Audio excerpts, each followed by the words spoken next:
오늘 두 번째 대강절을 보내고 있습니다. 마태복음 1장 23절에서 함께 읽은 것처럼 보라 처녀가 잉태하여 아들을 낳을 것이요 그의 이름을 임마누엘이라 하리라 이렇게 말씀하신 것처럼, 그리고 그것을 번역하니 하나님께서 우리와 함께 하신다는 그런 고백이, 또 그런 하나님의 예수님의 보내심의 놀라운 섭리하심이 오늘 함께 읽은 마태복음 1장을 통해서 우리는 알게 됩니다. 그런데 이렇게 우리와 함께 하신다는 임마누엘의 하나님의 약속의 말씀은 또 마태복음 28장 20절에서 동일하게 나타납니다. 내가 너에게 분부한 모든 것을 가르쳐 지키게 하라. 볼지어다 내가 세상 끝까지 너희와 항상 함께 있으리라. 이렇게 약속하고 있는 말씀을 우리는 또 마태복음의 가장 마지막 부분에서 만나게 됩니다. 이렇게 마태복음의 첫 번째 부분과 또 마지막 부분에서 강조하고 있는 것처럼 하나님께서는 우리와 함께 하시겠다는 그런 약속을 하고 있습니다. 그렇다면은 대강절 두 번째를 보내는 우리에게 주께서 우리와 함께 하신다는 것은 무엇을 의미할까? 우리가 주부에 실은 것처럼 헌트라는 사람은 엘리베이터에 탄 사람이 서로 어떠한 동지에도 느낄 수 없고 느끼지 않다가 만약에 9층까지 올라가는 엘리베이터에서 9층에서 문제가 발생하게 될 때, 그때 서로 몰랐던 사람들이 서로 눈을 마주 보게 되면서 문제를 해결하는 것이 함께하는 것이라는 얘기를 하고 있습니다. 그렇다면은 하나님께서 우리와 함께한다는 것, 예수님께서 우리와 함께한다는 것은 무엇을 얘기할 수 있을까요?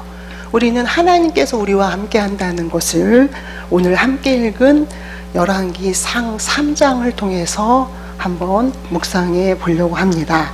열왕기상 3장은 우리가 지난주와 지지난주에 걸쳐서 묵상한 열왕기상 1장과 2장과 비교해서 볼 때 비교적 짧고, 그리고 내용이 비교적 아주 클리어합니다.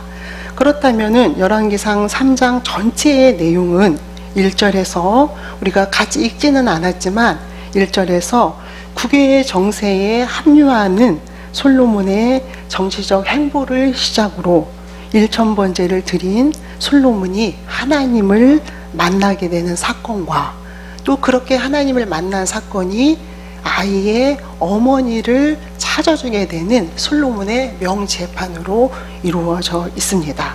그래서 열왕기상 3장의 1절은 이렇게 시작합니다.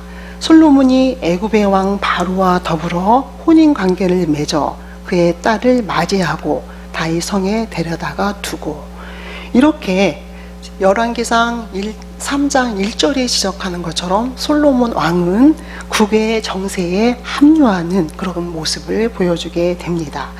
많은 학자들은 솔로몬이 인연을 맺은 이집트 바로 왕이, 또 그의 바로 왕의 호칭이 푸스센네스라는 그러한 바로라는 주장을 하고 있습니다. 그리고 솔로몬이 이집트와 동맹을 맺을 때는 이집트를 중심으로 한 고대 근동의 모든 나라들의 정세가 굉장히 약화되는 그런 약화의 일로에 있는 그런 상황에 솔로몬이 이제 비로소 이집트와 정략 결혼을 통해서 국외 정세에 몸을 담게 되는 상황이라는 설명을 하게 됩니다. 솔로몬이 이집트와 동맹을 맺은 때, 그리고 솔로몬이 특별히 이집트의 공주와 혼인을 정략 결혼으로 맺으면서 또 그 정략 결혼을 부정적인 관점으로 평가하는 많은 학자들은, 또 보수적인 입장에 서는 많은 사람들은 그 정략 결혼의 부정적인 측면을 변호하기 위해서 솔로몬이 이집트의 공주를 아내로 맞아들이는 그 정략 결혼은 솔로몬이 1000번제를 드리면서 하나님을 만나기 이전의 사건일 거라는 그러한 또 추정을 하게 됩니다. 어쨌든 우리는 솔로몬이 젊은 왕으로서 시대의 흐름을 잇고자 하는 그러한 모습을 보게 됩니다. 그는 처음 왕이 되면서 아도니아와 또 아도니아의 반란을 진압하면서, 그리고 또 그에게 있었던 숙적들을 제거하면서 그는 젊은 왕으로서의 그의 왕권을 지켜나가기 위해서 국외적으로도 이제 그의 정치의 행보를 시작하는 것을 우리는 볼 수가 있습니다. 이렇게 시작한 솔로몬의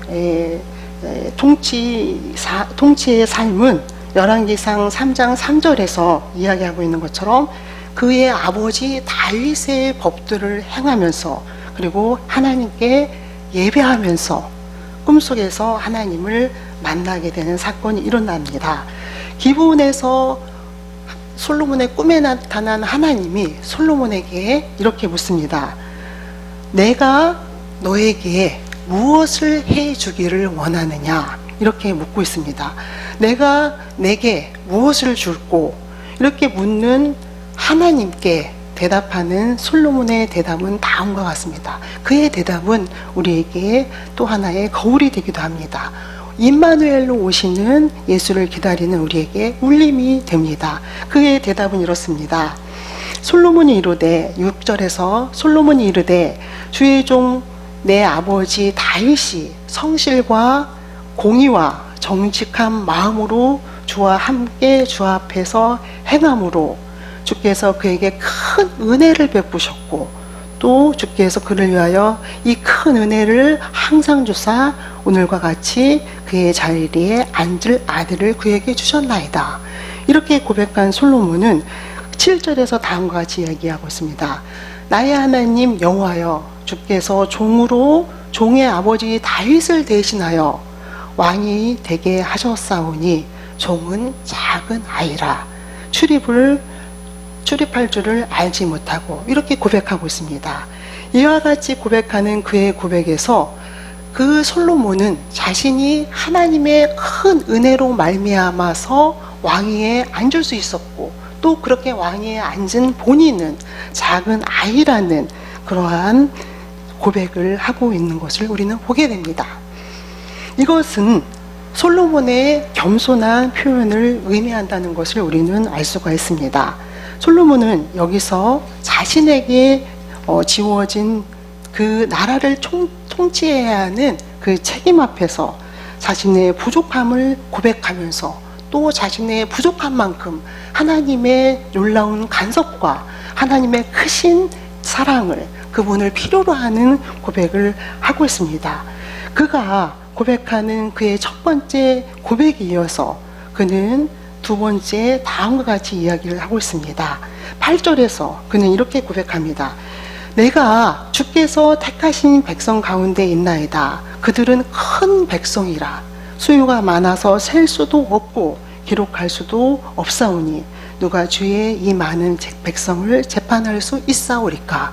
이렇게 고백하면서 그는 그 앞에 놓여진 큰 숙제를 하나님 앞에, 그리고 그 앞에 놓여진 놀라운 모험을 하나님 앞에 고백하는, 그러한 그의 큰 숙제를 하나님 앞에 보여드리는 그런 솔로몬의 모습을 보게 됩니다.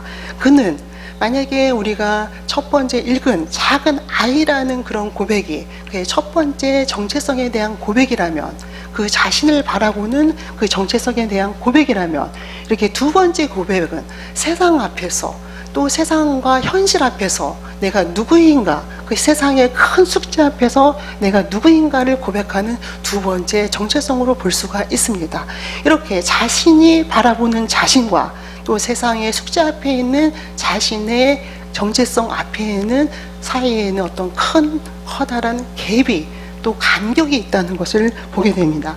그것을 인식한 솔로몬은 9절에서 또한 다음과 같이 고백합니다. 듣는 마음을 종에게 주사 주의 백성을 재판하여 세상을 선악을 분별할 수 있게 하여 주십시오. 이렇게 고백을 하고 있습니다. 이 세상과 내가 바라보는 내 자신의 커다란 간격 앞에 하나님께서 간섭하셔서 나에게 듣는 마음을 주시고 이런 커다란 숙제를 해낼 수 있도록 하나님께서 도와주시기를 원하는, 기도하는 그런 솔로몬의 모습을 보게 됩니다. 결론부터 말하면 열왕기상 3장은 해피엔딩입니다. 그러나 이 사건의 클라이막스는 다음에 또 지속되고 있습니다. 다음으로 볼 수가 우리가 있습니다. 주께서 택하신 백성 가운데 내가 있는데, 너무나 커다란 숙제 앞에 내가 있는데 듣는 마음을 종에게 주사 내가 이 재판을, 이 커다란 숙제를 잘 해낼 수 있도록 해 주십시오. 이렇게 간구하는 솔로몬을 향해서 하나님께서는 이렇게 이야기합니다. 네가 장수하기를 구하지도 않았고, 또 부를 구하지도 않았고, 또 너의 앞에 있는 많은 원수들을, 많은 대적들을 물리치고 해결해 달라는 것도 구하지 않고, 오히려 너는 또 지혜롭고 또 총명한 것을 구했기 때문에 내가 네가 구한 듣는 마음뿐만 아니라 네가 구하지 않은 부귀도, 네가 구하지 않은 영화도 주겠다는 그런 하나님의 약속을 우리는 성경을 통해서 보게 됩니다. 장수함도 부유함도, 그리고 자기의 원수의 생명을 구하는 생명도 구하지 않았기 때문에 오히려 송사를 할 수 있는, 선악을 분별할 수 있는 지혜를 구했기 때문에 그것 외에 모든 것을 받는 솔로몬의 모습을 보면서 우리는 어쩌면 하나님 앞에 우선순위를 잘 정할 수 있는 사람, 더 나아가 우선순위를 잘 정해서 하나님 앞에 인정받는 사람, 그래서 하나님의 마음을 감동시킬 수 있는 사람이 되어서 솔로몬처럼 그가 구하지 않은 모든 것을 받을 수 있는 그런 삶, 그런 인생, 또 그렇게 하나님 마음에 합한 사람의 삶을 우리는 이야기할지도 모릅니다. 그래서 우리는 그렇게 많은 사람들이 이 본문을 보고 이야기하는 소리를 이미 들었습니다. 그렇게 이야기하는 그 목소리를 들으면서 생각하면서 우리가 너무나도 잘 알고 있는 하나의 이솝우화를 떠오르게 됩니다. 여러분은 금도끼와 은도끼에 대해서 잘 알고 있습니까? 우리가 초등학교 때 우리 교과서를 통해서 전래 동화로 알고 있는 것 같지만 사실은 이 은도끼와 금도끼의 이야기는 이솝우화라고 합니다. 이솝우화를 우리식으로 바꾼 번안동화라는 전문적인 용어로 번안동화라고 이야기합니다. 여러분들은 은도끼와 금도끼에 대해서 너무나 잘 알고 있습니다. 착한 나무꾼이 옛날에 살았습니다. 이 나무꾼은 착하고 또 효심이 굉장히 지극해서 날마다 열심히 일하면서 나무를 캐어다가 팔고 부모를 공양하는 그런 착한 나무꾼이었습니다. 어느 날 그가 들고 간 쇠도끼를 가지고 나무를 패다가, 또 호숫가 근처에서 나무를 패다가 공교롭게도 그 쇠도끼를 빠뜨린 거예요. 그런데 그 호숫가에서, 그 연못가에서 우리가 알고 있는 산신령이 나타납니다. 그래서 묻죠. 근데 무슨 일이 벌어진 것이냐, 왜 그렇게 슬픈 표정을 짓고 있느냐 얘기를 합니다. 그래서 상황을 설명하죠. 그렇다면은 내가 너의 그 도끼를 찾아주마. 그래서 산신령님이 그 호숫가로, 연못가로 들어갔다가 이제 갖고 등장하는 도끼가 있습니다. 무슨 도끼일까요? 그 금도끼요. 그렇죠. 금도끼를 딱 들고 나타나죠. 이것이 내 도끼냐? 아닙니다. 그래? 아니야? 다시 또 등장해서 갖고 오는 도끼. 그게 무슨 도끼일까요? 은도끼. 그것도 아닙니다. 손사래를 하는 이 나무꾼을 향해서 그럼 내 도끼는 무엇이냐? 내 도끼는 쇠도끼입니다. 쇠도끼를 찾아주는. 그런데 그 쇠도끼에 더불어서 은도끼와 금도끼도 같이 주는. 그래서 그 착한 나무꾼이 아주 행복한 부자가 되어서 행복한 삶을 살았다는 이야기입니다. 오늘 솔로몬의 사건은 지금 우리가 이야기하는 것처럼 하나님의 마음에 드는 그러한 주문, 또 그러한 요청을 했기 때문에 하나님께서 우리가 원하지 않는 모든 것까지 주는, 모든 것까지 더불어 주셨던 그러한 사건, 그러한 이야기를 하려는 것이 아닙니다. 오늘 솔로몬의 사건은 부귀와 영화와 또 듣는 마음, 부귀와 영화보다는 듣는 마음을 구한 솔로몬에게 보너스처럼 그렇게 또 상으로 부귀영화를 주는 그것을 얻는 것을, 그래서 우리는 우선순위를 잘 정해야 된다는, 하나님 마음에 합한 사람이 되어야 된다는 것을 이야기하는 것은 아닙니다. 물론 그것은 틀리지 않을 수 있습니다. 그러나 저는 오늘 본문이 정말 그것을 이야기하려고 하는 것일까? 오늘 말씀이 정말 그런 이야기를 우리에게 들려주고 요청하는 것일까? 오늘 말씀은 진실로 하나님 앞에서의 진실함, 또 모든 것을 하나님 앞에 맡기고 그분의 놀라운 섭리, 온전한 간섭을 원하는 그 간절함을 말하고 있습니다. 솔로몬은 자신의 현실 앞에서 자신이 바라보는 자신의 정체성, 그리고 세상이 요구하는 그의 정체성 사이에, 두 가지 정체성 사이에 혼란이 혹은 스트레스가 또 두려움이 있다는 것을 강하게 의식하게 됩니다. 그런 솔로몬은 그래서 하나님을 절실히 필요로 하는, 진실로 그분을 정말 필요로 하는, 정말 임마누엘 하나님을 필요로 하는 그런 솔로몬의 모습을 보게 됩니다. 그의 세 번째 정체성의 모습에서 하나님이 함께 해 주셔야만이, 하나님이 함께 하셔야만이 해낼 수 있다는 인식, 그리고 그런 성찰을 우리는 보게 됩니다. 솔로몬은 자신의 한계를 인정할 줄 아는 사람이었습니다. 저는 어제 기도하면서 설교를 준비하면서 솔로몬은 모든 것을 가진 왕이었는데, 그럼에도 불구하고 하나님을 찾는데, 그는 왕이었기 때문에 정말 중요한 결정을 내려야 되는 그런 상황 속에서 많은 사람들이 멘토로 그에게 너무나도 정말 좋은 조언을, 그리고 모든 것들을 분석하고 합리적으로 생각해서 가장 명확하고 정확한 판단을 할 수 있는 많은 참모진을 거느린 그 솔로몬이, 그래서 중요한 결정을 내릴 때 그 결정의 순간 그 순기능과 역기능을 충분히 분석해서 알 수 있는 그 왕이, 그럼에도 불구하고 하나님을 찾는 솔로몬, 모든 것을 실행에 옮길 수 있는 너무나도 많은 신하들, 그리고 혹 판단이 잘못되었다 할지라도, 잘못된 그런 경우라 할지라도 발빠르게 움직여서 모든 것들을 자리로 올려놓을 수 있는 그런 많은 참모진을 거느린 그 솔로몬이 자신의 부족함을 경험하면서 성찰하면서 하나님 앞에 엎드리며 그분을 우조원하고 그분을 찾는데, 나는 무엇인가? 우리는 무엇을 하고 있는가? 우리는 무엇을 해야 하는가? 솔로몬의 고백은, 또 솔로몬의 이야기는 무엇을 하나님 앞에 구하여야 하는가, 구하여야 하는 내용의 차원을 이야기하는 것이 결코 아닙니다. 어떤 항목을 구하여야 하는가, 항목의 차원을 이야기하려는 것이 결코 아닙니다. 솔로몬이 우리가 읽은 열왕기상 3장의 마지막 부분에 아이에게 어머니를 찾아주는, 어머니에게 아이를 찾아주는 그런 솔로몬의 명재판의 이야기를 보면, 그 명재판의 대상이 되는 두 사람의 어머니라고 나타난 여인들은 실제로 창기였습니다.